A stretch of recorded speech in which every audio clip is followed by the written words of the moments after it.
Hi there, my name is George, and I help independent creators launch their products and games.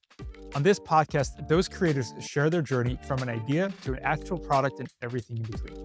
Today's guest is Peter Drolet, head of performance marketing at the legendary BirdBuddy.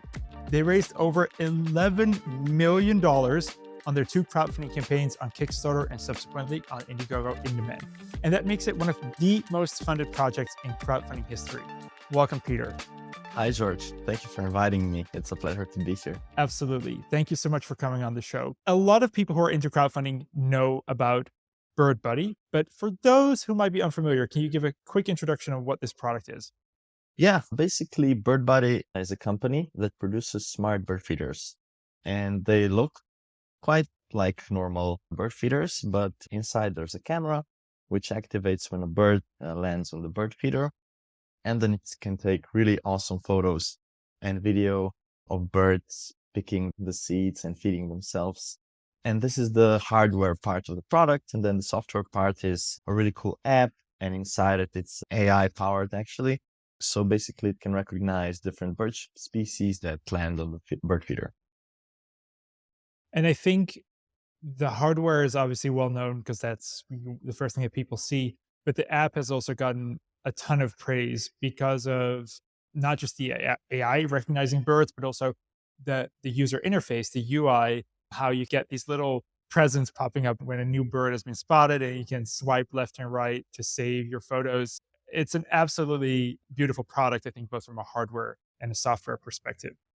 You joined the team as the head of performance marketing after the first crowdfunding campaign. So a little bit later in the journey, but talk us through the origin story of how did this company start in the first place?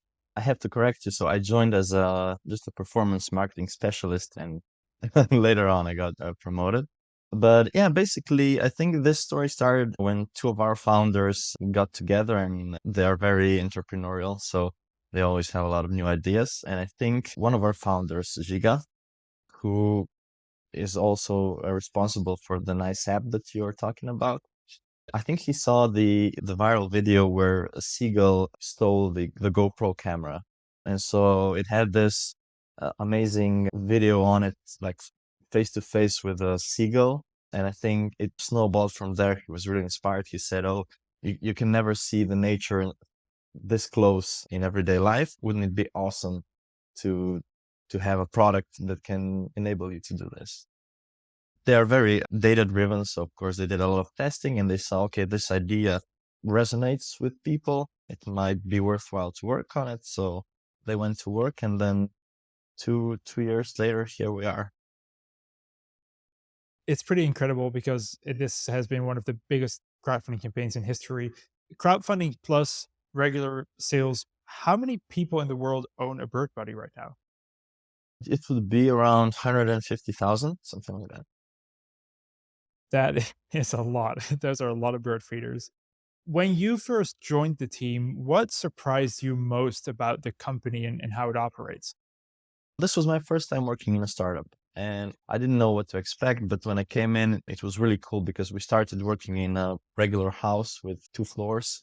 Top floor was like marketing and developers, and below, I think it was product and the founders. It was really small, tight knit group. It was really awesome for me because I came from corporate background, so I never got to speak with the CEO or the founder or whatever. And here we were like drinking coffee together, so that was really awesome. And then a cool thing is that they're really always open to new ideas. So whenever something cool pops in your head, you can be like, "Hey, what about if we try this?" And like I said, they're always data driven. So they say, "Okay, if you test it and if you see good results, we can go on with that." Those would be like two main things that was really like surprising when starting to work in a startup. And when you joined, the first Kickstarter campaign had already happened. A lot of data had been gathered, but the company recently had a second campaign, Bird Buddy Summer of Birds. Why did you, as a company or as a team, decide to do another Kickstarter and not just take pre orders on your own e commerce site? Kickstarter, in a way, is you can safely put the product there. And if it doesn't work, you have this safety net of saying, "Okay, we pushed it out, it didn't work instead of pre-ordering 100,000 of new product and actually nobody wants it. So that's one thing. Another thing is we wanted to build the new product together with our users, our customers, basically. We really feel we have this community of people who are like, I don't know how, but they're really trying to help us. And it's really cool to see this. They have a lot of suggestions for improvement of the app, of the feeders. They come up with ideas like, oh, guys, we think you should do a hummingbird feeder or something else. And we really wanted to build it with them. And it was a lot easier to do this through Kickstarter and make them feel like they're a part of actually of our company. And we always want to make them feel that. And I think the third reason is you get a lot of good PR. I would say that's what we learned from the first Kickstarter. If you manage to have a successful one, there's a lot of that. Okay.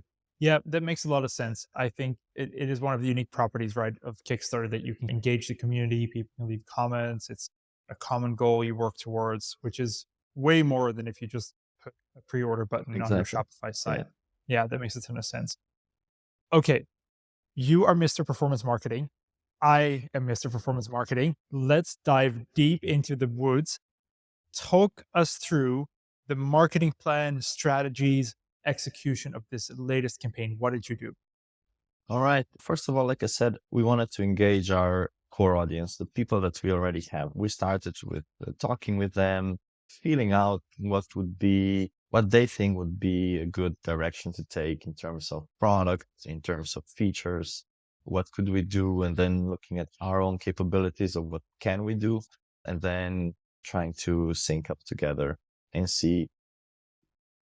try to form a goal where to go. And then obviously things are a bit different in performance right now than they were in 2021. So back then you could just put your campaign on Facebook, click a button and off it goes. So now it's a bit more complex. We did a lot of A/B testing, trying to polish out what would be a name for the product, what would be a good USP for the product, what has the biggest conversion rate if we put, I don't know, hummingbird feeder, or do we put the whole conservation hero bundle?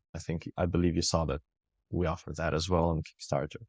One important learning is you start early. So if you have a planned launch of 15th of May, I think we started February or January already, preparing, testing everything, working on our copywriting, working on our creatives and seeing what works and what doesn't work. And then it's just execution, bringing everything together. You need to make sure that you have in the first day a lot of people who are ready to order it. You probably should be doing some lead generation before the launch. I think we had quite a huge database of existing and some new leads, and we really nurtured them throughout this process, so they had a say in how they want to shape the product, etc. And I think that really helped then to start off with the momentum. So it's almost like instead of going up the hill, you start at the top of the hill and then you ride down. Yeah. And that was it. After the start of the campaign, there's not that much you can do. It's not like you can completely revamp the landing page or whatever. So it was just about executing the advertising part. We did mostly Facebook, and that's it. Did you do all the ads in house so that you work with an agency? We had a 50-50 partnership with an agency. We did everything by ourselves, and then they came up. We started to work with them in the middle of the campaign up until the end. And was that one, was it useful? And two, were they able to do something that you think you couldn't have done yourself? I think it was very useful for us in terms of at the beginning, even before we launched, they had some really good points regarding our product and how we should think about the next Kickstarter. Don't go with too many products. Be really focused on what you're trying to achieve. Have one main product and then build around it. So they really helped us in that stage. And then, and I would say, unfortunately for them, they came. We started to work together in the Valley of Death, basically in the middle of the campaign when everything is at its lowest point. So I wouldn't say anything bad about them, but I think in the end we managed to really achieve the goal together or overachieve it actually. Yeah, pretty much. What channels, let's go specific on some tools. Mhm. You mentioned Facebook Meta ads. Do you guys also run Google ads? Yeah, but we didn't know actually how to go about it due to Kickstarter being a bit behind the times with regards to tracking, etc. So we didn't put that much focus there. It's also specifically for our product, it's mm, a bit difficult. There's not so many searches that you can target. But what we did actually, we see that there's been a spike in smart bird feeder searches over the last 2 years. So whenever somebody came to our site, there was a pop-up that led them to Kickstarter page. We managed to divert the traffic where we wanted it to go. And what do you guys use for your email marketing? Do you use Klaviyo, MailChimp? Yeah, we use Klaviyo because I think that's the golden standard for ecom. Yeah, we love it too. We're full disclosure, we're an official All Klaviyo right. partner agency, but it is because we genuinely believe it's the best solution out there. This wasn't planned for anyone else. Another question I have, very specific to your performance marketing, is it's a niche product in the sense that you need to be into birds and you need to live somewhere where this is viable, that sort of birds are there, or you need to have a yard or some kind of outdoor space. So there's a finite number of people who might be able to buy this product. You already have so many people who bought a smart bird feeder. How do you still find new audiences, new people within your ads in general to come back and buy this again? First of all, I have to say that I guess it's not really that niche if you think about it. So you don't really have to be into birds. It's usually there's like a whole segment of people, like some people just like cool new techie stuff and they buy it. And then you have this whole segment of if you have children and you want them to have some interaction with technology, etc. It's a really cool way to start introducing nature to them in this kind of digital world through a phone, and they can see it out the door as well. And it's not necessarily limited by location because I think birds are everywhere. I have to admit that US has some pretty cool birds, so it's unlike Europe in this respect. There's a lot of more variety there. But basically what we try to do is we have our creative strategist and she knows this better, but there's a whole bunch of, how could I call it, like topics around which you can work. So why would you buy a bird buddy? Are you a bird watcher, like you said? And then we make creatives based on that. Or are you a tech geek? Call it like that. And then we make it around that. So maybe focus on AI recognition. Or are you just looking for a cool gift for Father's Day? I know most fathers are into birds. You have that. So there's a lot of topics you can cover, not necessarily just like for the bird lovers, but you can go out of that and search there. And then the other thing is we try to expand on new channels always. Some of our biggest successes were with viral TikToks, and most of them were not even planned. It was when people were recording birds with the bird buddy and then they just posted it and it just went viral. And we were like, what's happening to our sales? And then so we dive deep and we see, oh, there's like a viral TikTok going around. So there's that. And then we're also always experimenting with connected TV. We'll probably start doing native advertising. So there's a lot of opportunity, I think, out there. I mean, you just have to test it out and some work, some don't work, but it's important to try and test everything. With TikTok, so there have been viral TikTok that just happened and those boosted your sales. Have you been able to recreate that yourself on TikTok? Have you been able to make a video that you think this is a great video and then it goes viral, or is it always organic? I would say most of it is organic. We do have our content team working hard on TikToks. They post a lot. And I think it happened like once or twice. They hit the nail on the head and it went viral. But I don't know, maybe it's just my observation, but I think TikToks from brand pages are more difficult to go viral. That's what I believe. Yeah. Unless you're just like making jokes like Ryanair does. We also advertise on TikTok and we try with Spark Cats. So there's a lot of that as well. But Meta, Facebook is still the best performing platform for you? Yeah, I think so. You can imagine we try to grow aggressively, and that is still the best platform. You know how to use it, and if you complement it correctly with other channels like Google, for example, and then you have to understand this dynamic that sometimes you invest in Facebook, but Facebook doesn't show you direct growth in revenue, but you can see that on Google, their things are starting to spike up or trend up. And then you can understand, oh, that's because I'm pushing the demand on Facebook.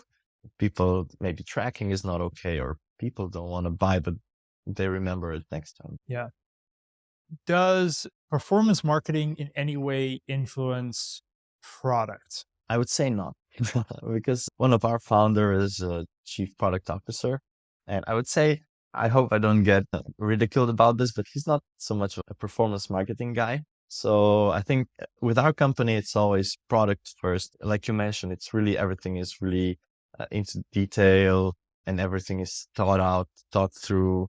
So we don't have that much influence. We can sometimes pass on maybe the comments that we see on the ads, or if we when we're doing marketing research, we see some stuff and we say, oh, maybe that would be, look, they're doing that, maybe we should do this, etc. But I wouldn't say that we influence the product. So if you say we need to increase our average order value or our cart size or whatnot, the founders are not going to be, oh, let's add 10 more Oh, add-ons. I have to say that it's usually the other way around. So they have a bunch of ideas what to do. So we always get this stuff in time. It's always, oh, next month we're trying to do this. Awesome. One of the other things that I think your company does exceptionally well is community Hmm. management and community building. The product has built-in community already. People can share their photos from their bird buddy online, which is very addictive. I often watch to see what kind of pictures pop up. You have a huge Facebook group. How do you manage a community at scale? Yeah, it took a lot of organizing. So we have a customer experience department, and it's really branched out, and we try to cover all different sectors of how our customers interact with us. And it's really maybe even the top priority for us to have this amazing customer experience. And I just today we had an all hands, and our founders shared a story where they met up with a potential investor, and he said, "Guys, I tried to order BirdBuddy, but I got really mad that the shipping date was so far away, so I canceled it. But man, it was an awesome experience canceling it because everything was really fast. You guys are really trying to help me understand why it's late. So you send a lot of emails explaining what you're doing, how you're doing it, how are you trying to expedite stuff, etc. It was really funny if you think about it. But And yeah, the investment did not happen. I don't know about that. But yeah, we're really focusing on that. And then we also have like 30% of our sales that we can attribute is because family and friends recommend it. And we really want to get that number even higher. And we believe that is because of a good customer experience, right? We see a lot of data actually pointing out that we're taking the right steps, or actually the steps in the right direction towards that. And how do you still listen to feedback? Because earlier you mentioned when you were preparing for the second campaign, you talk to your customers, you talk to your community about what they want to see. When you have such a big community, how do you even pick 10 people, 100 people and talk to them? I think it all started like at the beginning of the company. It was just about seeing who writes to us the most, who's commenting our ads all the time, or who's emailing us all the time. Like a lot of customers actually want to talk to companies, want to express their opinion. Like sometimes maybe negative, sometimes positive, but you can learn from everything, right? So you just have to listen. And I think over the course of time, we found a group of people who we really trust, who have proved really valuable and have contributed a lot to our company. Um, so there's something called the Hatchery, which is a closed group of our most loyal customers, and then they usually get uh, a lot of the features first, and to test it, to give feedback, suggestions, etc. And besides that, we're always using these social listening tools like Sprout. Performance regularly checks the comments below the ads if there's a trend for something. So we really try to hear the customers. Yeah. Doing a crowdfunding campaign is a pretty unique experience. You've lived through one of them and a huge one. What tips and advice do you have for other creators embarking on their crowdfunding journey?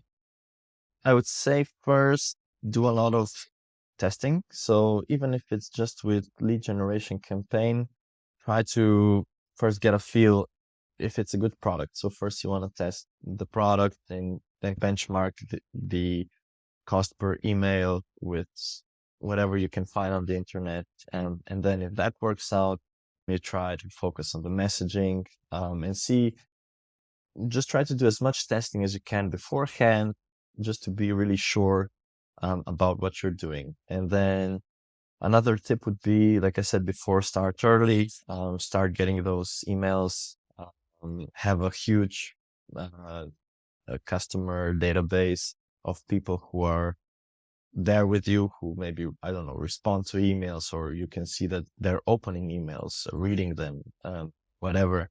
And then try to get those people to deposit so that you can guarantee that they'll be the ones who are buying it first on the first day. Have a really good offer for them, this pre-backer special that we use, and just try to do as much as you can, yeah, beforehand. Because once the campaign starts, it's like there's not much you can do, and the time is really limited, right? So every day counts, and you want to be on top of your game when it starts. Yeah, I think it's a very important point because once the clock starts ticking on the campaign, you don't have time for testing Yeah, anymore and testing different interests. The creatives takes 24, 48 hours. You know, mm, sometimes takes even 24 hours for an ad to even yeah. publish. So that is like 30 times that you can test something and then your campaign is over. So I think that's very solid advice. Now that you know exactly how to plan and execute a massive crowdfunding campaign, are you ever tempted to just start your own project? Maybe someday. I think like most of the people are just waiting for a really cool inspiration for that one winning idea to start a business of their own. Actually, you just started a really big project. You just had your first child. So I guess that keeps you Yeah, busy. that's true as well. Maybe I'll put out something in the baby niche. Peter, thank you so much for your time. This has been absolutely incredible. The campaign is over, but people can still order a bird buddy, right? If they go to Yeah, yeah, getbirdbuddy.com. yeah, correct. And the good news is that we're now dispatching it in 3 to 5 days. So we have it on stock in the US, and you'll get it like almost immediately. Thank you so much. The link is going to be in the description so people can get their own bird buddy by just clicking on the link in the description. Yeah. By the way, do you have a bird buddy? I do not because I never had a garden. I used to live in Mhm. Asia where I used to live in the high rise towers on the 30th floor and I wouldn't even know how to open a window there. But I recently bought a house, the really big rooftop terrace. The only thing I'll tell you that scares me a little bit is where I live, we have really big eagles Mhm.